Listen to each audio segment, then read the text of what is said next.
This program is brought to you from the Margaret Farrow Studio. This week on Rewind, your week in review. The fallout after Assembly Speaker Robin Vos fires his election investigator Michael Gavelman. Why taxpayers will still be on the hook to pay mounting legal fees. Plus, Democrats have an edge over Republican candidates at the top of the ticket this fall. We discuss some of the key findings from the latest Marquette University Law School poll. And the Joint Finance Committee takes another crucial step towards building youth prisons across Wisconsin. All this and more on Rewind, your week in review for August 19th. Hi, I'm Emilee Fannon. And I'm J.R. Ross. J.R., we're going to start the show kind of going back to last Friday because this happens a lot. We tape the show and then there's a news dump that happens on Friday. For our viewers that may not know, the big news on Friday afternoon is Assembly Speaker Robin Vos finally fired Michael Gavelman, who was leading the GOP election review for the Assembly. We kind of knew something was coming because post-primary night, Vos called Gavelman an embarrassment. And he kind of then further elaborated when he caught up with reporters a week after the primary on Tuesday, basically saying, this is the reason why our relationship turned sour. What that was is when Gavelman presented his first interim report to the Assembly Elections Committee, he basically told them, hinted largely that, hey, here's a suggestion. There might be a pathway to decertification. You should take a hard look, was actually what he said. But it turns out he sent a memo to Assembly Speaker Robin Vos that said something completely different, that, we're not going to go that route. So Vos basically, in this video that we're about to cue up, is kind of explaining this is what happened.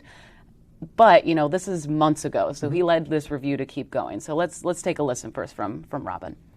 You shouldn't be swayed based on who you talk to. Your opinion is your opinion. And I feel like at that point it really became clear that he was looking for something else besides the truth. I think the original effort was still worthwhile, and I wish we could have stuck to that because it would have been able to prove whether or not there were serious problems with the election beyond what we already found. So across the aisle, the firing of Michael Gavelman had bipartisan praise. There were some Republicans, of course, Senator Kathy Bernier. She was always against what Gavelman was doing. She didn't really think he was going to be finding anything revealing. He never found any evidence of widespread voter fraud. We have some statements up there. I'll just quickly go through them. Senator Kathy Bernier said it's about time in a statement. Assembly Minority Leader Greta Neubauer says, I'm relieved that this is closed, but she also said it's a little far too late. So we heard Vos say, well, I thought things kind of took a turn in March, yet he kept this going, JR, until after his primary. I think there was maybe a little bit of strategy there. Oh, I think also Adam Steen played a role in this. So go back to the spring. Gavelman actually gave Robin a draft report before he presented to the Assembly Campaigns Elections Committee that didn't have this section on decertification. He gives the report in public, the section is there. So that's surprise number one for Robin Vos. Then he writes the memo to Robin saying, actually, no, we can't do this. So there's an issue. It wasn't, though, until Gavelman began going, and Robin said that Gavelman began going to political events. Well, he went to political events months before he was fired. The final straw probably was he went to a rally the Friday before the primary that Donald Trump had, and which was supposed to be about Tim Michels, but became also an anti-Robin Vos rally. Adam Steen spoke there. Gavelman backed Steen, recorded a robocall for Steen that went out before the primary that said that Robin Vos never wanted a real, quote-unquote, investigation of what happened in 2020, and all the fraud that Gavelman claimed he found was in spite of Robin Vos, not because of him. That was probably it. Now, the question is, what took so long? We got through the primary. That might be part of it. Two, Gavelman decided to go ahead and get very political and endorse not just anybody, but his opponent. Rob made the point talking to us on Tuesday of Gavelman was Robin's attorney. How do you, as an attorney, go against your client? There seemed to be an ethical thing Robin brought up about that. Going forward, Gavelman's no longer involved in these lawsuits that are going on about open record stuff. He wasn't there at least this week in one of them. He has retained his private counsel, apparently, and this stuff. So there's that. And we're all wondering what's Gavelman going to do next. So the point I think we brought up last week was what's his strategy in all this? The only theories I've heard are that Michael Gavelman believes that he could get a job with one of the Trump organizations, which are making a lot of money these days, getting donations. Or if Trump's elected to another term in 2024, he'd catch on with that. Because who in Wisconsin would hire Michael Gavelman right now after all that he's done and this action? Right. And also last week, we heard from a lot of Democrats that are kind of united on the front that they now want a full audit of Michael Gableman's office. Of course, Robin also says, Robin Vos, we're talking about, said, well, I don't think that's necessary. We have everything going on in the courts, which kind of leads us into our next topic with the American Oversight versus the Office of Special Counsel. This has been going on for many months now. And what we learned is Dane County Judge Frank Remington issued his order after a court hearing on Tuesday, basically lifting a contempt order against Gableman, but still fined his Office of Special Counsel $24,000 for the 12 days he was in contempt of court. Now, this is, of course, one of 4 lawsuits related to open records. And basically, we kind of learned that Judge Remington was kind of hinting towards, maybe this is it. We're not going to find anything else. There was these questions about a staffer and some other documents that were deleted, and Vos and Gavelman both said, and their attorneys, we can't recover those. We've tried. There's nothing else we can do. So that was kind of maybe this could be the end of at least one of these court hearings. Let's just take a listen from a little bit of Judge Remington kind of explaining that a little bit more. Everyone in this room is being paid for by the Wisconsin taxpayers. Your bills, your fee shifting, my salary, all of us are operating at the great expense to the taxpayers of the state of Wisconsin. And here is what I'm told, that at point in time, it's undisputed, Mr. Gableman said he had in his employ, or he was associated with one unnamed, quote, confidential individual.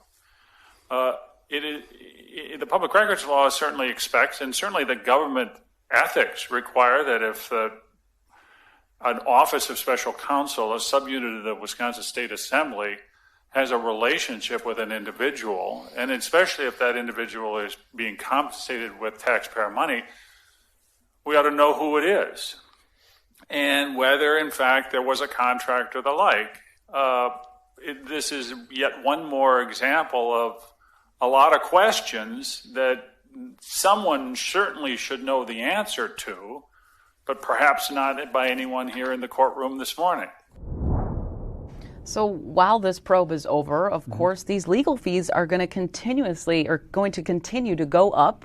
We just heard another $24,000 from Judge Remington, and then I believe it was last week was another chunk of change. And Jerry, you and I have both been kind of keeping spreadsheets of this is way surpassed, I think, $1.1 million at this point. So the most interesting thing was in the written decision that came out from Remington, I think the day after the hearing, was he basically said that the Office of Special Counsel accomplished nothing. Didn't really produce anything, and went out of his way to withdraw the permission of 5 out-of-state attorneys who were hired by the office to practice on the case. Now, Jim Bopp is an Indiana attorney. He was the lead counsel on this case. He basically said it was pointless and meaningless because the case itself is over before Remington. It is now on appeal, so he thought it was really kind of much about nothing. But Remington went out of his way to rip the counsel that Gavelman had retained, saying that they were basically making stuff up in their court filings, had failed to follow the requirements of ethics to be a lawyer in Wisconsin, and had words for them. Now we go to appeal.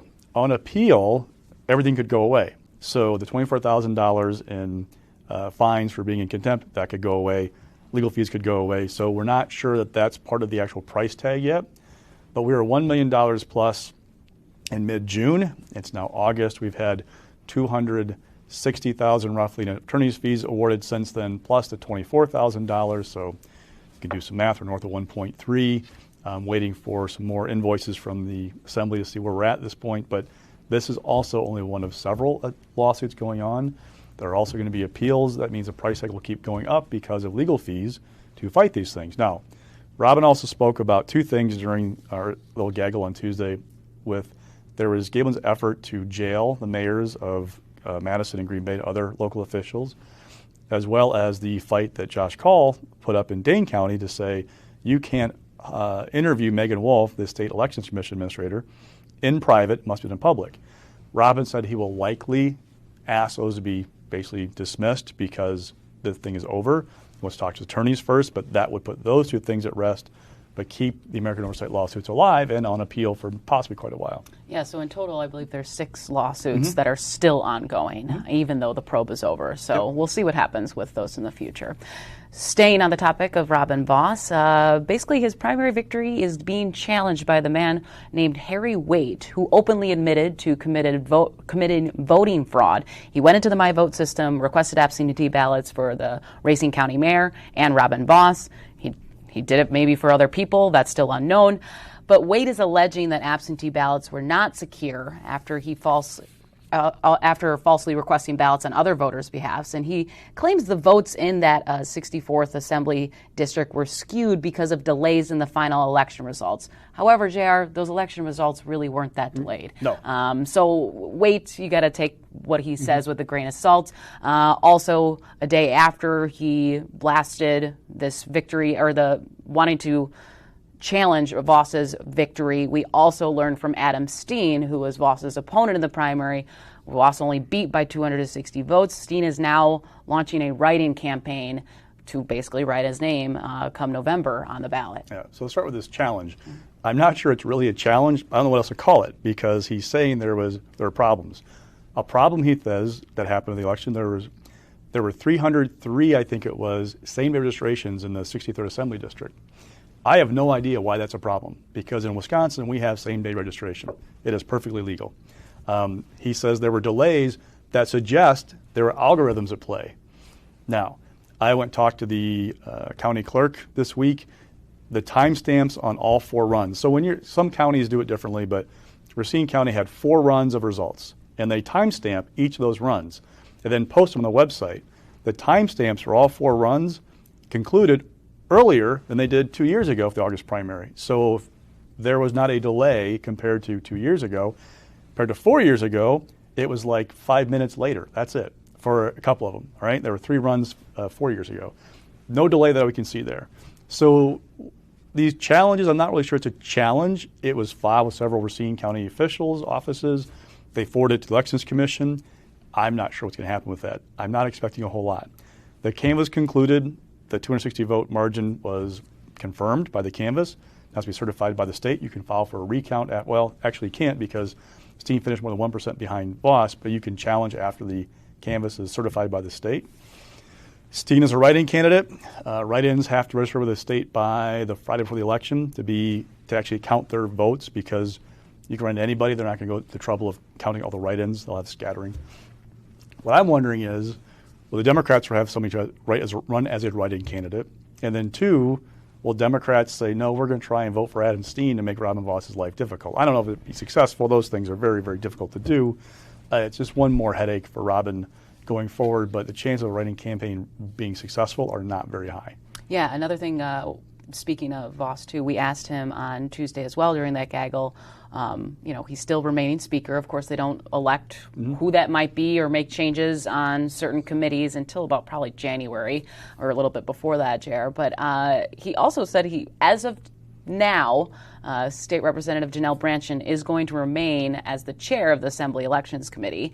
But he kind of said her future is up in the air. So that's also something to watch for. She, of course, has been kind of a supporter of Steen. That's why I'm bringing that up. And, of course, she applauded Harry Waite's efforts to kind of find irregularities in the My Vote system.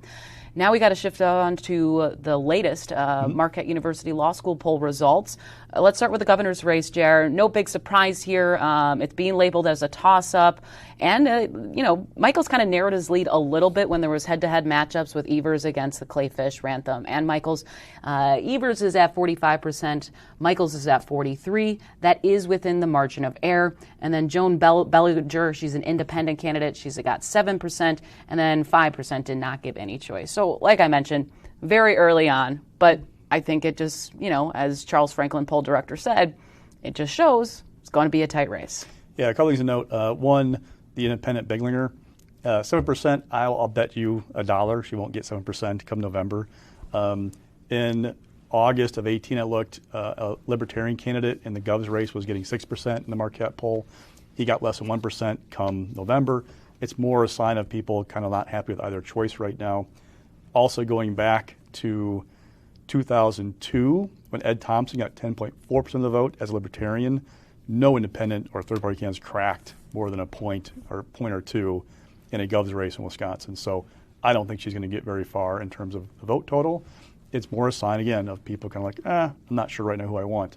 Fox News had a poll come out Thursday night. It was 3 points in the Gov's race without the independent listed. So it suggests that this is definitely a toss-up race. And now moving on to the U.S. Senate race, I think this was the big headline that many people were writing about, is Mandela Barnes is up against Ron Johnson by 7 percentage points. 1% said neither, and 3% says they don't know. This is also very reflective of the Fox News poll that came out yesterday as well. The biggest thing here that I found interesting is the independent voters, which way they would sway, which candidate they would go to. Mandela Barnes is up 14% with independent voters compared to Johnson. And that's what also Charles Franklin was saying, is that's basically how he got this boost. And that's really going to matter. I mean, independent voters, of course, they're not partisan. They vote for both parties. They can make a difference in our elections. So I thought that was pretty interesting that he's doing so well. But we've talked about this on the show before. Ron Johnson just released his first negative ad against Mandela Barnes. Mandela Barnes hasn't really been shed in a bad light at all. Of course, there's right-wing, news outlets that have been constantly keeping up on his record of what he says, etc. Same as us. But he wasn't ever really challenged during the primary. None of his opponents went after him. So now you're going to see a lot more negative ads, as we know this race is going to get pretty nasty when it comes to the airwaves. So the difference between the Gov's race and the Senate race, according to Franklin, was independents. So Barnes had that big lead, whereas Evers had a narrow one. This is both indicative of a bounce coming out of the primary. This poll went into the field the day after the primary, so amid a lot of coverage of both Barnes winning and Michaels winning, that probably helped. One thing about the Senate numbers, there are a number of Ron Johnson kind of fans or supporters who were quick to point out in August of 2016, Ron Johnson was also down in the Marquette Useful Law School poll and won that fall. Big difference, though. In August of 2016, Ron Johnson fired his creative staff, essentially, his advertising staff. He hit a low point of his campaign. He cleaned house with his operation and basically took over the message of his campaign and recovered from that. Also, in 2016, if you look at Ron Johnson's favorable, unfavorable numbers, they were kind of trending back and forth between positive and negative, but they were 34, 32, 31, 35. They weren't like this. He is upside down again by double digits with almost double digits with voters. He is a much more known quantity, and people have been turned off by him. The door, though, that's open for him is to tear down Mandela Barnes. Of the people who were asked about how they view Barnes, 40%, 41% didn't have an opinion of him. There is a huge avenue to define Mandela Barnes, and first ad from Ron Johnson this week is he's dangerously liberal. Has the squad, so-called squad from Congress up there showing that they want to defund police, and as we said was coming, the picture of Mandela holding the Abolish ICE t-shirt. We also saw Wisconsin Truth PAC, which is largely funded by Diane Hendricks and Elizabeth Uline, two mega donors in Wisconsin politics. They went on the air with an ad, I think last week. They haven't really been publicly advertising what they've been doing, but have been following buys with FEC. That one knocks Barnes a number of fronts, including forgiving college tuition debt, that kind of stuff. Student loan debt, sorry. So you're starting to see the effort to define Barnes as this radical, this kind of out of the mainstream person. The question is, will it work? And two, how does Johnson rehabilitate his image? Can he? Or is it just a race to who do you hate the least come November? Right. And speaking of kind of reshaping his image, there was an NBC National article about just that Ron is trying to kind of change the tone because he's had so many controversial headlines from COVID-19 treatments and his stance on abortion. So we also saw, I think it was a few weeks ago, I don't want to know exact date, Ron Johnson's campaign started airing, and I started seeing it too, more of a positive ad of his brother. It's a minute long of his brother talking about Ron's growing up, his work ethic. He built, came from the bottom up. Look at this. So it was kind of a different tone that I haven't seen before when it comes to labeling Ron Johnson. So that's definitely something that I found interesting. And we know there's going to be millions, tens of millions, I should say, being poured into this race when it comes to campaign ads. This is almost just the beginning. But we've mentioned before, this is going to get pretty nasty because who you hate the least. And there's going to be, this is the most closely watched Senate races across the country. Also, don't worry, the NRSC this week pulled some ads out of 3 states, including Wisconsin. Now, they can be shifted, brought back in later on. The NRSC has got some fundraising issues. They insist it's not a big deal. It can come back in other forms, so it's not like it's going. It's not like 6 years ago where there was actually an effort by national Republicans to withdraw from the Wisconsin race and said we're out of here. I mean, they said we might come back later on. We all figured they were abandoning Ron Johnson, which they basically did. There was one Wisconsin-based PAC that stuck with him through that helped him weather the storm. In the end, when people saw that, this is actually a close race between Ron Johnson and Russ Feingold, you saw a flood of national Republican money come back in.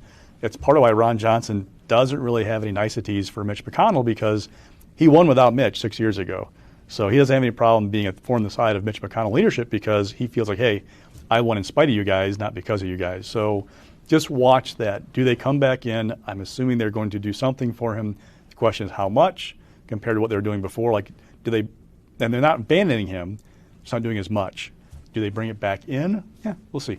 And Johnson was also asked this week at a border security roundtable in Milwaukee, would he like to see President Trump come and stump from him here in Wisconsin? Ron Johnson did not mention his name, very kind of skirted the question, was very careful how he answered. So we'll see. I mean, maybe he's also kind of doing the Michael's dance of now that the primary's over, try to keep, a Heisman pose away. But we'll see if that ever comes back. One other thing I want to highlight in the MU poll is top concern among voters. I always find this interesting.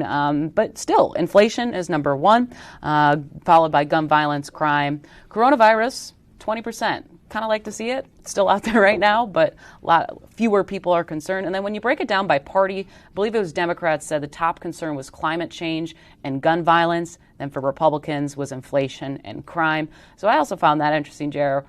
We haven't really heard too much climate change on the campaign trail, but if that's the number one concern of Democratic voters, maybe we see that shift in Mandela Barnes' campaign. Evers has talked about it frequently, but I haven't seen too much on the campaign trail, so we'll see with that. No surprise there are Republicans. They have been hammering inflation and the rise in violence and crime, I should say, for a very long time, and I think they'll keep that messaging up.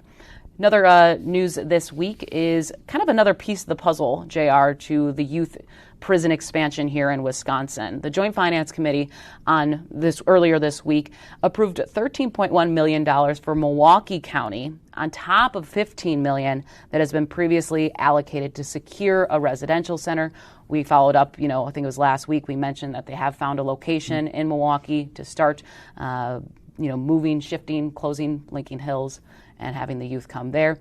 They also redirected about $21 million to secure a residential care centers that have been proposed in Dane and Brown counties to Milwaukee and Racine counties.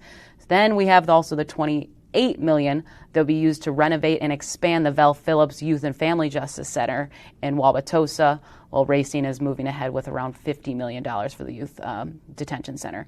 I think the caveat here is, JR, yes, we have some of these funds now, but is that going to be enough money? And when is this actually going to happen? It seems like not for a few more years. So Evan Goyke is a Milwaukee Democrat who's been a big advocate for closing Lincoln Hills and Copper Lake, talks about the three-legged stool.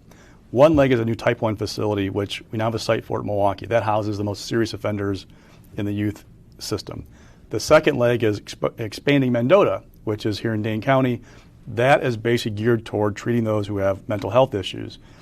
Every female in the state system up at Copper Lake has a mental health issue. They will all eventually go to Mendota, which is in the process of being expanded as we speak. The third leg is the county-run facilities. Now, way back when, they signed this bill in 2018 to do everything. It's $80 million total to build 2 Type 1 facilities in Wisconsin and 4 or 5 county-run facilities. That is nowhere near what was needed to do this process. So now we have a $42 million Type 1 facility in Milwaukee County that is moving forward. The county-run facilities, which this vote was about here, so Dane and Brown counties kind of went, we're not going to go through with this in the end. Racine is the farthest ahead. It asked for more money, in part because of inflation, saying that the COVID supply chain and everything else has driven up the cost of this project to $50 million. We need more state funds. That's part of what's happening there. Milwaukee expanded its project and has inflation pressures. That's what's happening there with the $28 million for their facility. Now, the other thing is, with that Type 1 facility is $42 million. That's not going to be the final price tag, I will bet you. Again, on the dollar. DOA, Department of Administration, sent a memo to Finance on Friday of last week laying out the process for this new facility to open. Remember, Lincoln Hills is supposed to close January 1 of 2021. Yes. Evers and lawmakers pushed it back to July 1st of 2020, I think it was, of 2021. Mm-hmm. That's well beyond where we're at. The bids for the new Type 1 facility won't go out until 2024.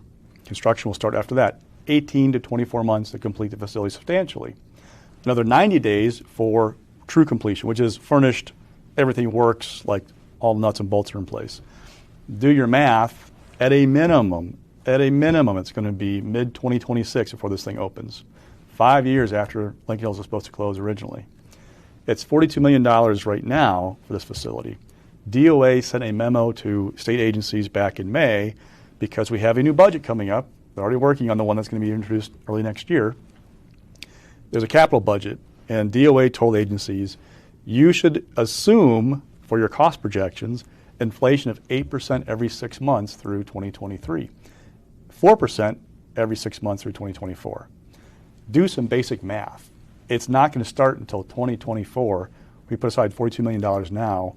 How is that going to cover that inflationary cost for the new Lincoln Hills, essentially? Mary Felskowski, whose district includes the current youth prisons, said it's going to cost more. Just looking at that, you can figure it out. So we may have to come back and revisit this issue later on. What I'm getting at, the timeline is going to be slow to replace this. You're probably going to see kids move into Mendota first before you see them move over to the new Type 1 facility in Milwaukee sometime in 2026. Jared, I guess we did see some bipartisanship when this second, round of let's start making more money available. I believe that was, it was November, I want to say. The legislature was one of the final days of the assembly. They passed another bill to get this ball rolling, to allocate more funds.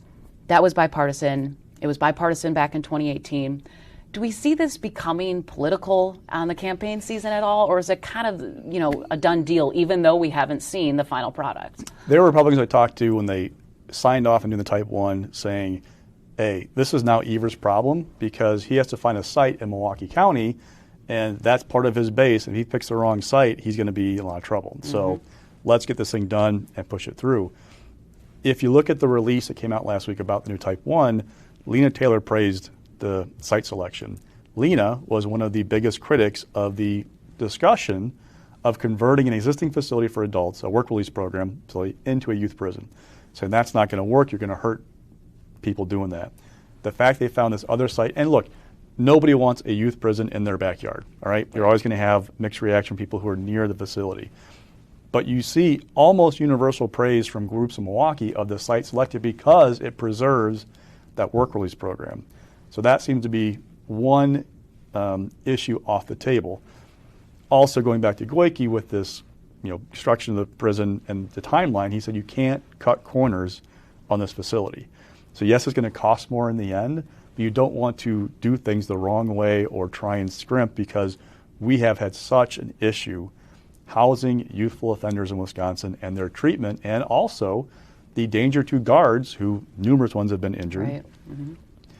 The thing about the timeline that Felskowski pointed out was this prison up in northern Wisconsin is supposed to be converted to a medium security adult facility that, I think it's going to do drug and alcohol cases a lot. The guards who work at Lincoln Hills and Copper Lake right now are, in her words, holding on because the conditions are so bad up there. They're not exactly enjoying going to work, because those are good jobs, and they know that's going to be converted eventually into a new facility that they can have a different experience at. But that's also an issue because we have a huge issue staffing prisons in Wisconsin. Waupun, the highest maximum security prison in Wisconsin, perpetually having issues filling guard slots. So there's an issue to watch up there too that complicates this thing again of the longer it takes to build the new Type 1, the more you risk losing people to staff the eventual adult facility up there for that purpose. Right, exactly. All right, well, we'll see. We'll count how many years, I guess. We'll celebrate it then. All right, that will do it for this week. Thanks so much for joining us. I'm Emilee Fannon. And I'm J.R. Ross. We'll see you next week. This program was brought to you from the Margaret Farrell Studio.